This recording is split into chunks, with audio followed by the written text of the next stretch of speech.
Okay, so let's first talk about how you pronounce Qaqortoq. Think Qaqortoq. Qaqortoq.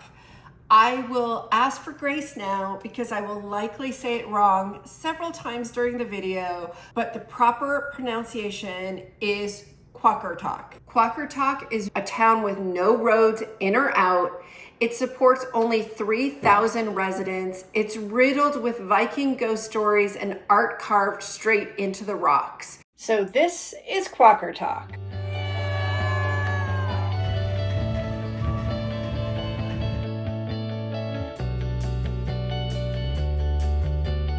Hi everyone, I'm Leslie, and I travel the world with you looking for everything cool and unique and different, and in this case today, beautiful. Let me be the first to welcome all of us to Greenland. Okay, we're gonna do one big deep breath because the air out here is so clean and it just feels good out here. So ready?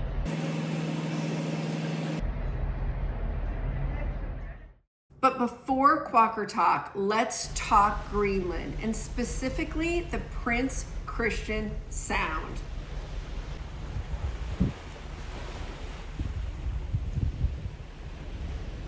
Wales on our starboard bow.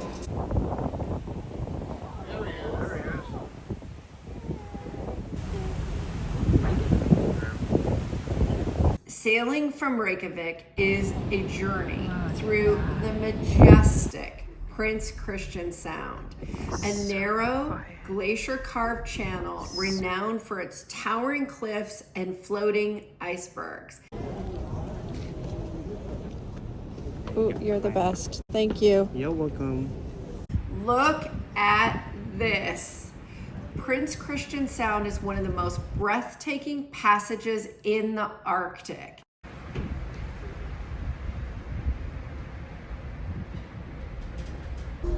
It's often described as Greenland's answer to Norway's fjords.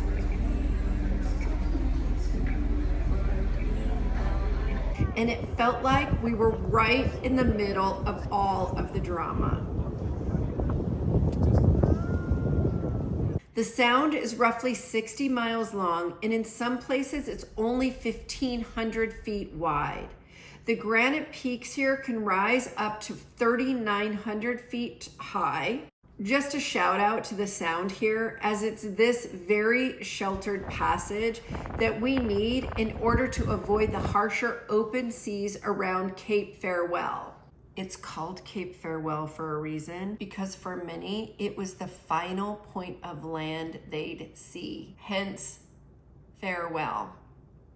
The sound is also very special for us, as it's only navigated during the late spring and early fall due to the heavy ice that's found here. Our captain even sent out a crew to take pictures of the Serenade of the Seas while we're here in the sound. So these will be beautiful pictures of the ship. So I hope you will enjoy it. Thank you.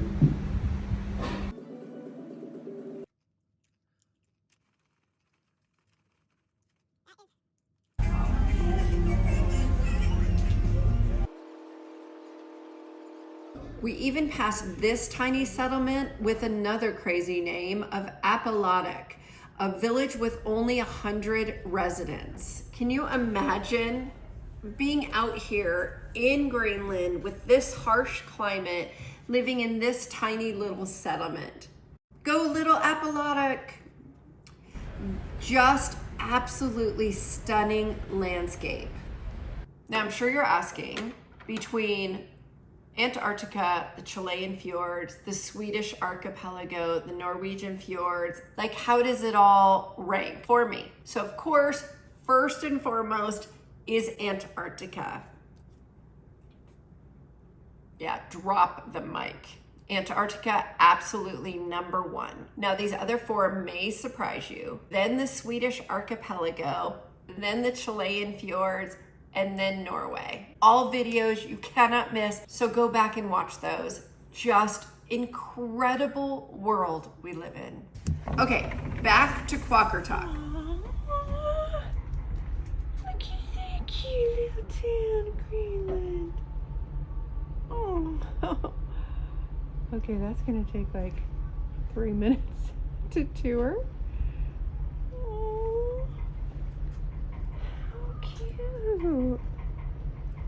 Look at that. Colorful little town of like 3,000 people, and there's gonna be like 2,000 people that are gonna completely converge on this little city. Aww. We have arrived here in Qaqortoq. Absolutely beautiful day. And with that, I would like to wish all of you a pleasant day here in Qaqortoq. Which is exciting because we've had a bit of a tender curse, we call it, on board the Ultimate World Cruise. If you're not familiar with the tender process, many of these ports we can't dock right at the city. And so they'll drop anchor, we get in the little tender boats off the cruise ship, take the tender boat over to the pier and get off from there. But several of our stops, the weather has impeded the ability to safely operate and transport passengers on these tender boats. And so every time we have a tender port, we're like, oh, please make sure the weather's good so we can get there. And so today it's a beautiful day here in Qaqortoq.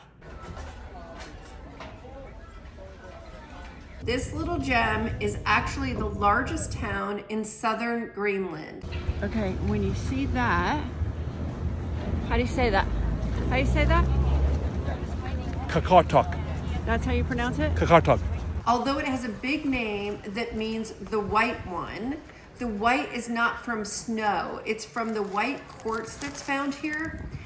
That quartz here on the mountainside can shimmer in certain lights. The signature colorful houses pop off of that background. And although little, Qaqortoq has a vibrant, proud local culture. We're greeted by these little craft stands at the port offering some of the most authentic, locally made souvenirs you'll find anywhere in Greenland. Many of these vendors are local women and elders from Qaqortoq and nearby settlements. The items you purchase here are made by families that have lived in these lands for generations. They're made of traditional materials and no two booths are the same. This is not a place to haggle though, or use your credit cards. So be sure to come with cash. They use the Danish krone here, and ask the artisan to tell you the story that's behind what you're holding or what you purchase. They love sharing their traditions and their art with you. Also right here at the tender stop is Greenland's first public art project, the Stone and Man Project. The project invited Nordic artists to carve over 30 granite sculptures directly into the town's bedrock and boulders all over the town. In the town square, you'll see this. This isn't just any old fountain. This is a whalebone fountain built in 1932 and is made entirely of whale bones and iron. And believe it or not, it's the only functioning fountain in Greenland. This small river that runs through the town is fed by glacial melt from the surrounding mountains, which means the water is crystal clear, icy cold, and it runs fast during the warmer months. It's technically even drinkable water. Speaking of this river, there are no roads in or out of Qaqortoq, like literally none. It's completely isolated from Greenland's other towns. You arrive either by boat, by ship like we did, or by air. That's it. Even locals get around by ATVs, boats, or helicopters. This is the Church of Our Savior with a memorial out front for Hans and Gertrude. Hans was the Danish-Norwegian missionary known as the Apostle of Greenland, and his wife instrumentally supported his missionary work as a nurse. Tragically, she died of smallpox, which was inadvertently introduced to Greenland by returning missionaries.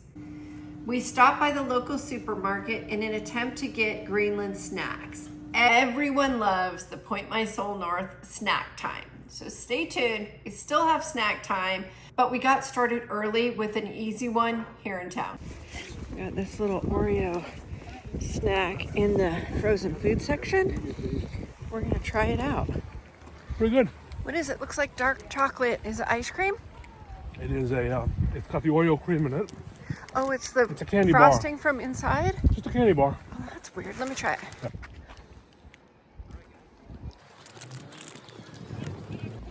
That's interesting. Do you like it? I do. I do.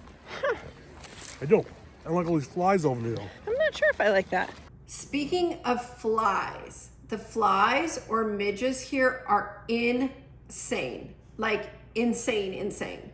Apparently, the summer pools of water from the snowmelt are a perfect snuggly home for midges and black flies. Like tons of them.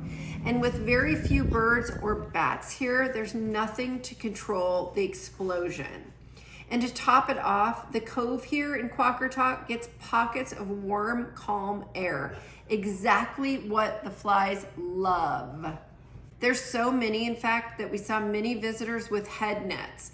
I thought they were funny and that everybody looked silly wearing them, but after battling these midges and flies all day, the nets seemed like actually a great idea. There's no dogs allowed here in Qaqortoq, at least not sled dogs. The traditional Greenlandic husky is banned south of the Arctic Circle. This helps control the spread of disease and maintain breed purity in northern sled zones. Although the Greenlandic husky is banned, sheep are welcomed. This is the only area of Greenland suitable for sheep farming.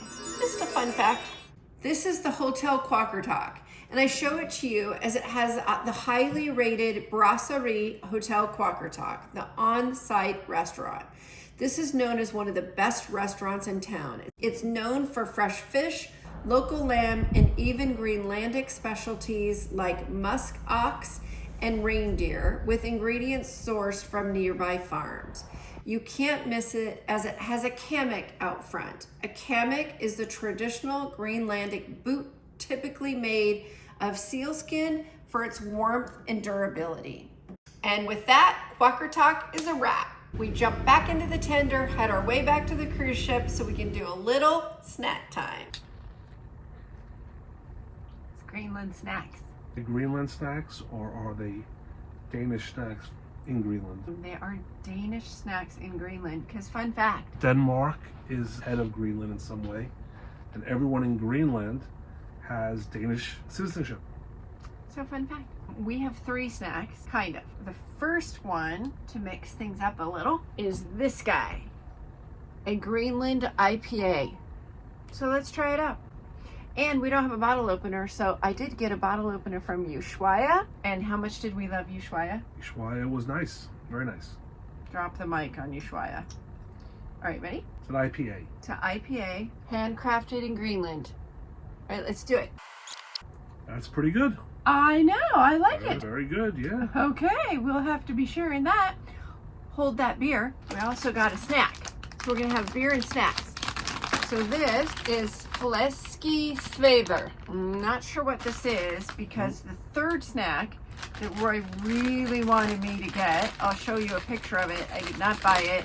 It literally looked like snake skin, like dried snake skin, as like little chips. There was no way. Did you look it up? What it was? He said you guys would love to see that, and I'm sure you would, but that's not happening. All right, so I'm not sure what these are either. Some kind of puffed little number. Cheers. Maybe pork rindish, I don't know. I thought it would be an onion ring, but it's not. like a salt level that's on another planet. But nothing you would choose. So that's what we have for Greenland snacks. Thank you for the awesome 4 thumbs up on that. Qaqortoq beer. Thank you, Greenland. And we see whales.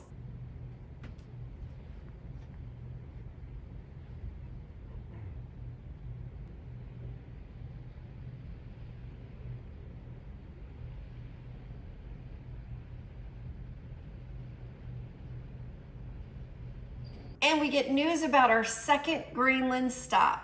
We have chosen to cancel the port of Nuuk. This in order for us to get ahead of the developing weather situation. To compensate for Nuuk, we have sourced a berth in Halifax. So we will be going into Halifax and then proceeding to New York as planned. So what'd you think of Qaqortoq or our sail in to Prince Christian Sound? Literally hours and hours and hours and 60 miles of just breathtaking landscape. stunning. But what did you think? I would love to hear your thoughts on Qaqortoq, Prince Christian Sound. If you've been to this area, if you've been to Greenland, what'd you do? What'd you see? What'd you think of it? Be sure to put your comments below. I love your comments. I love interacting with you and sharing these experiences. So don't forget to subscribe, because now we have a surprise stop in Halifax. We're bummed that we're not going to be able to see the second stop in Greenland, in Nuuk, but before we get to Halifax, we have an incredible stop in St. John's, Newfoundland. Do I get to see one of these? Rumor has it that they actually come out to the cruise port when cruise ships come in to welcome the passengers to St. John in the best possible welcome ever. So will I get to see them? Subscribe and you'll be notified when I post the video on St. John's, Newfoundland. It's one you don't want to miss. So on that note, I need to do some research on Halifax, and I'll see all of your beautiful faces in St. John's. Bye for now.